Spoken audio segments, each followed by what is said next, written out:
Salam informasi, salam kepo, salam kejernihan berpikir seperti jernihnya air mineral ini.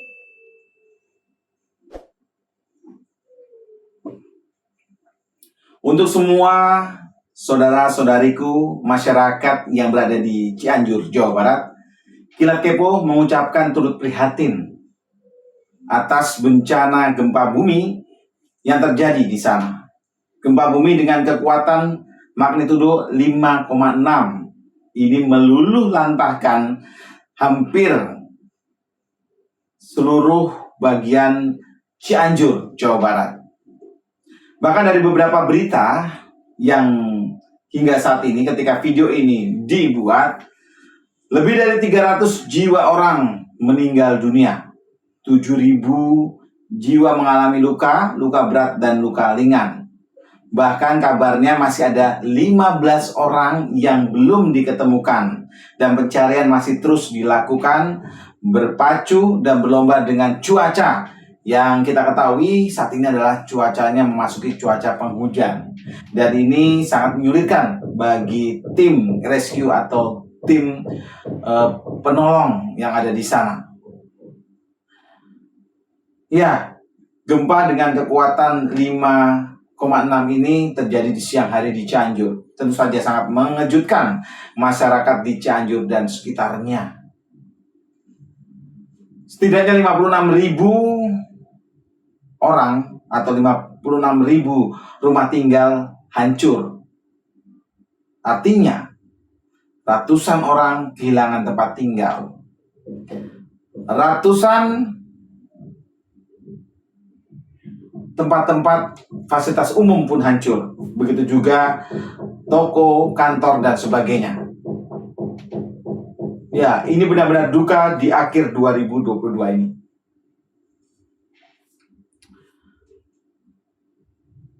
Yang dipastikan juga bahwa mereka saat ini masih berada di tenda-tenda pengungsian. Tentu saja mereka tidak akan melewati 2023 tahun ini dengan kemeriahan seperti biasa. Belum lagi, seperti yang saya sampaikan tadi, mereka pasti yang tadinya di tahun baru berharap dengan suasana baru, ya, berkumpul bersama ayah, ibu, anak, keluarga, bersenang-senang, namun tentu saja akan berbeda. Gempa bumi atau bencana alam memang tidak bisa ditebak atau tidak dapat dihindari. Namun sebenarnya banyak yang mengatakan bahwa bencana alam atau gempa bumi itu tidak membunuh. Yang membunuh itu adalah dampaknya, akibatnya. Yang membunuh itu adalah setelah gempa, longsor, runtuhan-runtuhan bangunan. Itu yang membuat manusia menjadi kehilangan nyawa ataupun mengalami luka-luka. Tertimbun tanah, longsor, tertimbun runtuhan, tertimpa pohon, dan sebagainya. Tapi mungkin ini sebagai pembelajaran, ya. Pembelajaran untuk para pemangku kebijakan ataupun mereka-mereka yang harusnya melindungi masyarakatnya itu. Ini sebagai sebuah pembelajaran. Bagaimana mulai kini harus makin masif memberikan edukasi, memberikan penyuluhan terkait dengan bahaya bencana alam atau gempa bumi.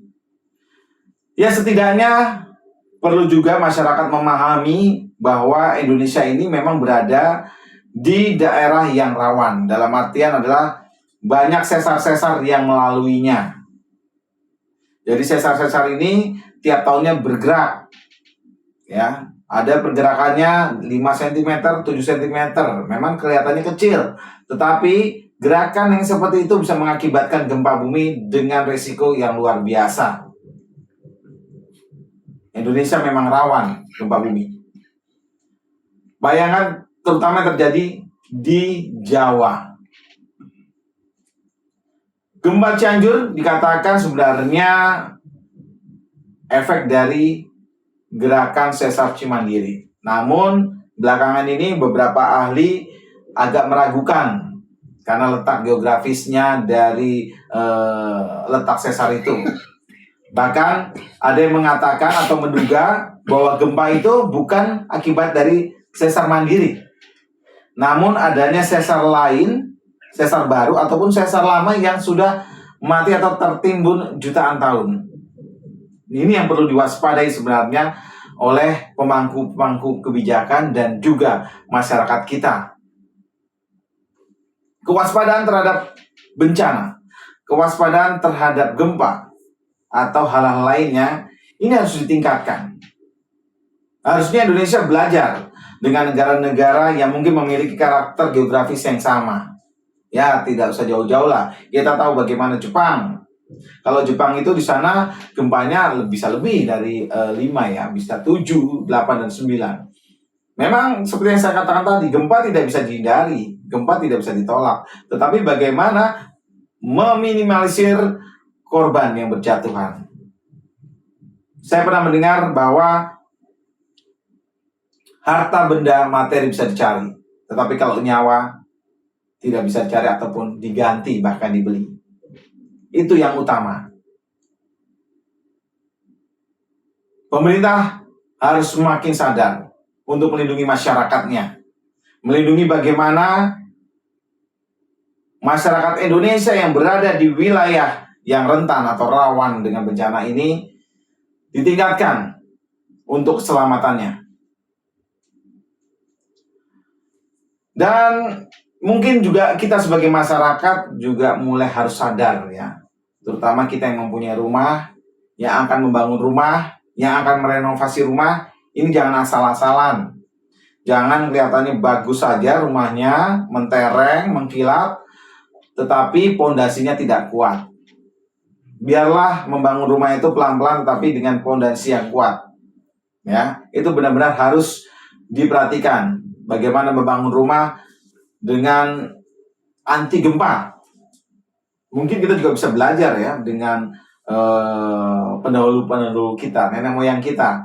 Kalau dulu membangun rumahnya memang jarang memakai batu bata atau material-material semen dan sebagainya. Mereka pakai kayu, tetapi mereka kuat dibangunnya karena pondasinya tuh menancap ke bawah dan mereka tahu tanahnya itu gembur atau tidak dan sebagainya. Dari mana kita harus mengetahui ini? Ya kita bertanya lah. Ketika akan membangun rumah, bagaimana untuk mendapatkan rumah yang kokoh dan anti gempa. Sekali lagi kita berduka untuk para warga yang ada di Cianjur, karena bencana Cianjur bisa melanda siapa saja. Mungkin kali ini melanda masyarakat yang ada di Cianjur. Bisa saja, amit-amit ya. Besok atau besoknya lagi melanda Anda, saya, ataupun siapapun juga. Kembali mengingat pada letak geografis negara kita yang rawan bencana. Setidaknya tapi ini sebagai sebuah tamparan dan juga sebagai pengingat agar kita sadar dan kita makin dekat dengan Tuhan. Ya seperti kata lagu Ebit ya.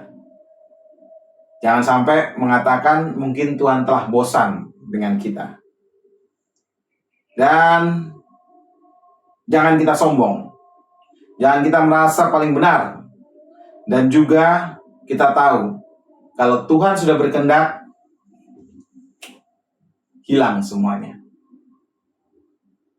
Salam informasi, salam kepo, salam kejernihan berpikir, seperti jernihnya air mineral ini.